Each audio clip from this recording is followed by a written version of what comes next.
तो नमस्कार दोस्तों, एक बार फिर से आपका स्वागत है हमारे इस यूट्यूब चैनल प्रिपरेशन अड्डा पर। आज के इस वीडियो में हम आप लोगों को बताने वाले हैं कि इनकम टैक्स एप्लीट ट्रिब्यूनल द्वारा जो सीनियर प्राइवेट सेक्रेटरी और प्राइवेट सेक्रेटरी की वैकेंसी निकाली गई है, उसके लिए आप घर बैठे ऑनलाइन एप्लीकेशन कैसे कर सकते हैं या फिर ऑनलाइन अप्लाई कैसे कर सकते हैं।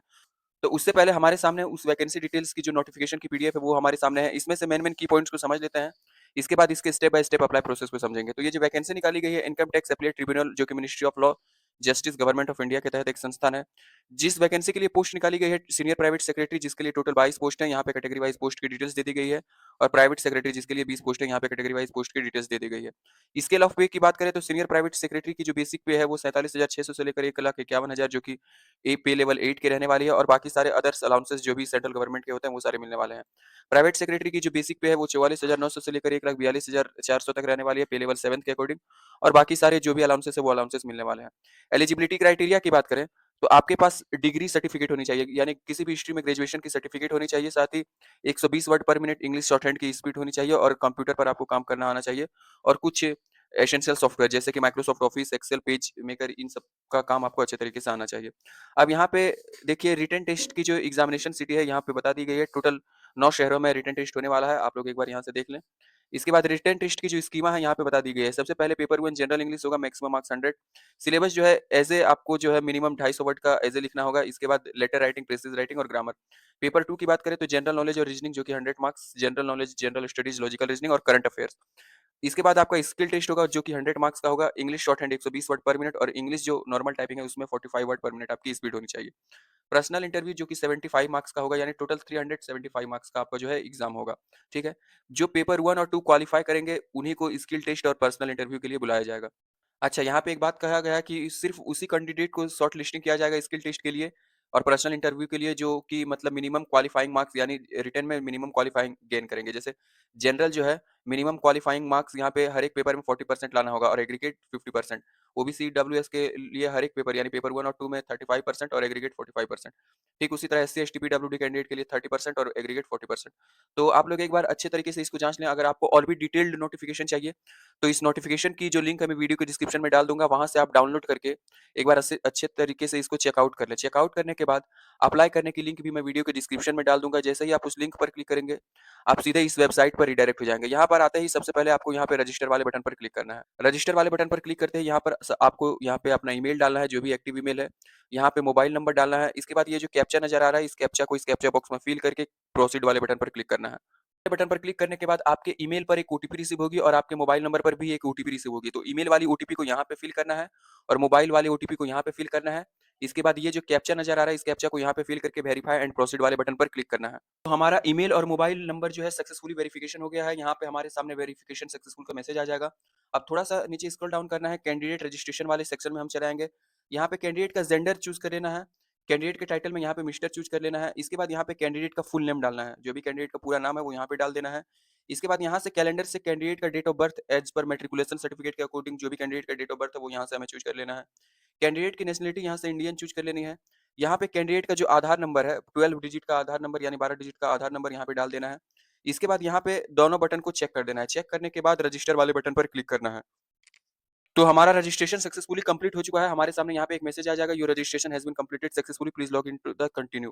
ठीक है, तो अब दोबारा से हम अपना ईमेल यहाँ पे डालेंगे। इसके बाद इस जो कैप्चा है इस कैप्चा को हम यहाँ पे फिल करेंगे, फिर प्रोसीड वाले बटन पर क्लिक करेंगे।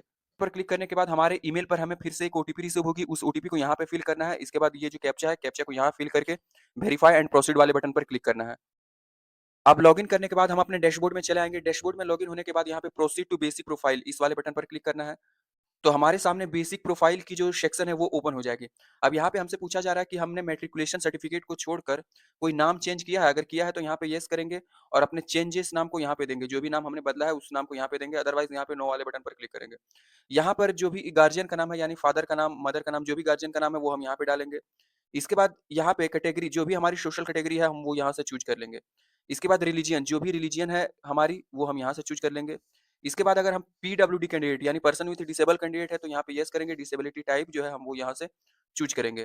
ठीक है, अदरवाइज पीडब्ल्यूडी कैंडिडेट नहीं है तो यहाँ पे नो वाले बटन पर क्लिक करेंगे। अब यहाँ पे टेक्निकल स्किल पूछा जा रहा है, तो हमारे पास पूछा जा रहा है कि हमारे पास 120 वर्ड की शॉर्ट हैंड स्पीड है तो यहाँ पे हम यस करेंगे क्योंकि ये मैंडेटरी है। इसके बाद वर्किंग नॉलेज ऑफ कंप्यूटर ये भी हमें यस करना है।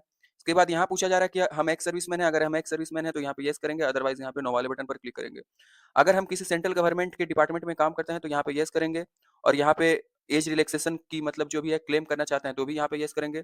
अदरवाइज यहाँ पे हम सेंट्रल गवर्नमेंट के किसी डिपार्टमेंट में काम नहीं करते हैं तो यहाँ पे नो पर क्लिक करेंगे, फिर कंटिन्यू वाले बटन पर क्लिक करेंगे। कंटिन्यू वाले बटन पर क्लिक करने के बाद हम कॉन्टैक्ट डिटेल्स वाले सेक्शन में चले आएंगे। यहाँ पे हमारा ईमेल आईडी हमें नजर आ जाएगा, यहाँ पे हमारी मोबाइल नंबर यहाँ पे नजर आ जाएगी। अब यहाँ पे हमें अपना प्रेजेंट एड्रेस डालना है, जो भी हमारा प्रेजेंट एड्रेस है वो हमें यहाँ पे डालना है। इसके बाद जिस भी स्टेट से हम बिलोंग करते हैं उस स्टेट को हम यहाँ पे चूज कर लेंगे ड्रॉप डाउन लिस्ट से। उस स्टेट के भीतर जिस भी सिटी से बिलोंग करते हैं उस सिटी का नाम हम यहाँ पे चूज कर लेंगे। अदरवाइज अगर हमारी सिटी यहाँ पे नहीं है तो अदर वाले ऑप्शन पर जाके हम यहाँ पे जो है हम अपने पार्टिकुलर सिटी का नाम देंगे। इसके बाद यहाँ पे हम अपना पिन कोड डाल देंगे, जो भी नियरेस्ट पोस्ट ऑफिस की पिन कोड है वो हम यहाँ पे डाल देंगे। थोड़ा सा नीचे स्क्रॉल डाउन करेंगे, अब यहाँ पे हमें हमारा परमानेंट एड्रेस डालना है। तो अगर हमारा प्रेजेंट एड्रेस और परमानेंट एड्रेस सेम है तो यहाँ पे येस वाले बटन पर क्लिक करेंगे, जिससे कि हमारा प्रेजेंट एड्रेस यहाँ पे ऑटो फिल हो जाएगा। अदरवाइज नो वाले बटन पर क्लिक करेंगे, जिससे कि जो है हमें मैनुअली अपना परमानेंट एड्रेस फिल करना होगा। इन सारी चीजों को करने के बाद यहाँ पे कंटिन्यू वाले बटन पर क्लिक करना है। वाले बटन पर क्लिक करने के बाद हम क्वालिफिकेशन डिटेल्स वाले सेक्शन में चले आएंगे। यहाँ पे क्वालिफिकेशन सबसे पहले हमें 10th की जानकारी देनी है, तो यहाँ पे हम 10th सिलेक्ट करेंगे। इसके बाद जिस भी मंथ और ईयर में हमने 10th पास किया है, जैसे मान के चलिए हमने यहाँ पे 2016 में 10th पास किया है तो यहाँ पे चूज करेंगे और यहाँ से हम अपना मंथ चूज कर लेंगे। इसके बाद जिस भी बोर्ड से हमने पास किया है उस बोर्ड को हम यहाँ से चूज कर लेंगे। जो सब्जेक्ट हमने स्टडी की है 10th में वो सब्जेक्ट हम यहाँ पे डाल देंगे, परसेंटेज ऑफ मार्क्स यहाँ पे डालेंगे। इसके बाद एड क्वालिफिकेशन पे क्लिक करेंगे। एड क्वालिफिकेशन वाले बटन पर क्लिक करने के बाद ठीक उसी तरीके से हमें 12th की भी जानकारी देनी होगी और जो एसेंशियल क्वालिफिकेशन है ग्रेजुएशन की भी हमें जानकारी देनी होगी। इसके बाद अगर हमने और भी एक्स्ट्रा डिग्री अचीव की है, जैसे लॉ की डिग्री अचीव की है या फिर पोस्ट ग्रेजुएशन किया हुआ है, तो उसकी जानकारी भी दे सकते हैं। हालांकि ये सारे मैंडेटरी नहीं है, mandatory qualification up to graduation तक की है। तो 12th और ग्रेजुएशन की भी जानकारी उसी तरीके से दे देंगे। इसके बाद यहाँ पे सिंपली कंटिन्यू वाले बटन पर क्लिक करेंगे। कंटिन्यू वाले बटन पर क्लिक करने के बाद हम यहाँ पे एक्सपीरियंस डिटेल्स वाली सेक्शन में चले आएंगे। अब हमारे पास अगर किसी भी तरीके की एक्सपीरियंस है तो उस एक्सपीरियंस को हम यहाँ पे डाल सकते हैं कि हमने जो पोस्ट हेल्ड किया हुआ है, जब से हम वर्क कर रहे हैं और जब तक हमने वर्क किया है। मिनिस्ट्री, डिपार्टमेंट, ऑर्गेनाइजेशन का नाम दे सकते हैं, नेचर ऑफ ड्यूटीज दे सकते हैं। अब एक्सपीरियंस प्रूफ की जो सर्टिफिकेट है वो यहाँ से हम चूज कर सकते हैं। इसके बाद एड एक्सपीरियंस वाले बटन पर क्लिक करेंगे। और अगर हमारे पास किसी भी तरीके का एक्सपीरियंस नहीं है तो सिंपली हम यहाँ पे कंटिन्यू वाले बटन पर क्लिक करेंगे। कंटिन्यू वाले बटन पर क्लिक करने के बाद अब हम यहाँ पे लॉक प्रोफाइल वाले सेक्शन में चले आएंगे। तो यहाँ पे हमने basic profile, contact details, 10th class, 12th class, graduation, ये सबकी जानकारी दे दी है। अब यहाँ पे लॉक प्रोफाइल वाले बटन पर क्लिक करेंगे, ओके वाले बटन पर क्लिक करेंगे। इसके बाद थोड़ा सा नीचे स्क्रॉल डाउन करेंगे। अब यहाँ पे हम जिस भी पोस्ट के लिए अप्लाई करना चाहते हैं, ठीक है, अब हम यहाँ पे रिक्वायरमेंट वाले पोर्टल में चले आएंगे। तो जिस भी पोस्ट के लिए अप्लाई करना चाहते हैं उस पोस्ट को सिलेक्ट कर लेंगे। जैसे हम सीनियर प्राइवेट सेक्रेटरी के लिए करना चाहते हैं, साथ ही प्राइवेट सेक्रेटरी के लिए भी करना चाहते हैं, तो दोनों को चेक कर देंगे। चेक करने के बाद apply for the selected post, इस वाले बटन पर क्लिक करेंगे। इसके बाद ओके वाले बटन पर क्लिक करेंगे। क्लिक करने के बाद यहाँ पे थोड़ा सा नीचे स्क्रॉल डाउन करेंगे। अब यहाँ पे सबसे नीचे हमें जो है एग्जाम सेंटर चॉइस, तो मैक्सिमम हम 2 एग्जाम सेंटर चॉइस कर सकते हैं। तो जो भी हमारे कंफर्टेबल के अकॉर्डिंग या फिर जो भी हमारी नियरेस्ट एग्जाम सेंटर होगी उसको हम चूज करेंगे, फिर अपडेट वाले बटन पर क्लिक करेंगे। ठीक उसी तरीके से दोबारा हम फिर से उसी तरीके से दूसरा सेंटर चूज करेंगे और अपडेट वाले बटन पर क्लिक करेंगे। तो हम मैक्सिमम 2 ही एग्जाम सेंटर चूज कर सकते हैं। इसके बाद यहाँ पे कंटिन्यू वाले बटन पर क्लिक करेंगे। इसके बाद हमने एग्जाम सेंटर चॉइस कर लिया है। अब यहाँ पे अपलोड डॉक्यूमेंट, इस वाले सेक्शन में जाएंगे। अपलोड डॉक्यूमेंट वाले सेक्शन में जाने के बाद यहाँ पे अपलोड न्यू डॉक्यूमेंट, डॉक्यूमेंट का नाम, तो जो जो मैंडेटरी डॉक्यूमेंट है, जैसे recent passport size colour photo maximum 200 केबी के बीच होनी चाहिए। कैंडिडेट की सिग्नेचर मैक्सिमम 100 केबी होनी चाहिए। आधार कार्ड हमें यहाँ पे candidate maximum 2 MB PDF format में होनी चाहिए।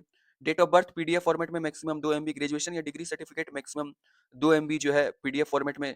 अब क्योंकि हमने schedule caste, schedule tribe category से अप्लाई किया था तो हमें यहाँ पे कास्ट सर्टिफिकेट भी अप्लाई करना होगा पीडीएफ फॉर्मेट में मैक्सिमम 2 एमबी के बीच। अब ये सारे जो नीचे ऑप्शनल डॉक्यूमेंट हैं, इन सारे डॉक्यूमेंट्स को अगर हम नहीं भी अप्लाई करेंगे तो चल जाएगा। जैसे आप मान के चलिए recent colour passport size photograph हमें यहाँ पे अपलोड करना है, तो हमने चूज किया। अब यहाँ पे चूज फाइल वाले बटन पर क्लिक करेंगे। यहाँ पे हम अपना पासपोर्ट साइज फोटो चूज करेंगे और इसके बाद यहाँ पे ओपन वाले बटन पर क्लिक करेंगे और यहाँ पे अपलोड वाले बटन पर क्लिक करेंगे। इस तरीके से एक एक करके सारे डॉक्यूमेंट्स को हम अपना अपलोड करेंगे। तो सारे डॉक्यूमेंट को अपलोड करने के बाद अब हम यहाँ पे कंटिन्यू वाले बटन पर क्लिक करेंगे। अब कंटिन्यू वाले बटन पर क्लिक करने के बाद यहाँ पे हमने एग्जाम सेंटर चॉइस कर लिया है, अपलोड डॉक्यूमेंट्स भी कर दिए हैं। अब ड्राफ्ट एप्लीकेशन को अगर हमें यहाँ पे देखना है तो व्यू ड्राफ्ट एप्लीकेशन वाले बटन पर क्लिक करेंगे। हमारी ड्राफ्ट एप्लीकेशन यहाँ पे डाउनलोड हो जाएगी। अब फाइनली हमें यहाँ पे सबमिट एप्लीकेशन वाले बटन पर क्लिक करना है और यहाँ पे जो जितने भी डिक्लेरेशन बॉक्स है सारे डिक्लेरेशन बॉक्स को एक एक करके चेक कर लेना है। चेक करने के बाद यहाँ पे सबमिट एप्लीकेशन वाले बटन पर क्लिक करना है। इसके बाद हमारे ईमेल पर हमें दोबारा से एक ओटीपी रिसीव होगी और मोबाइल पर भी हमें एक ओटीपी रिसीव होगी। तो ईमेल वाले ओटीपी को यहाँ पर और मोबाइल वाले ओटीपी को यहाँ पर फिल करने के बाद ये जो कैप्चा है, कैप्चा को यहाँ पे फिल करना है और फिर आई कंफर्म इस वाले बटन को चेक कर लेना है, फिर वेरीफाई एंड सबमिट वाले बटन पर क्लिक करना है। तो हमारी जो एप्लीकेशन है वो सक्सेसफुली सबमिट हो चुकी है। अब यहाँ पे हम सिंपली व्यू एप्लीकेशन वाले बटन पर क्लिक करेंगे तो जैसे ही हम व्यू एप्लीकेशन वाले बटन पर क्लिक करेंगे, हमारी एप्लीकेशन वो जो है वो सक्सेसफुली यहाँ पे डाउनलोड हो चुकी होगी और हम इसको अच्छे तरीके से इसके पीडीएफ फॉर्मेट को अच्छे तरीके से ड्राइव में सेव करके रख लेंगे फ्यूचर रेफरेंस के लिए।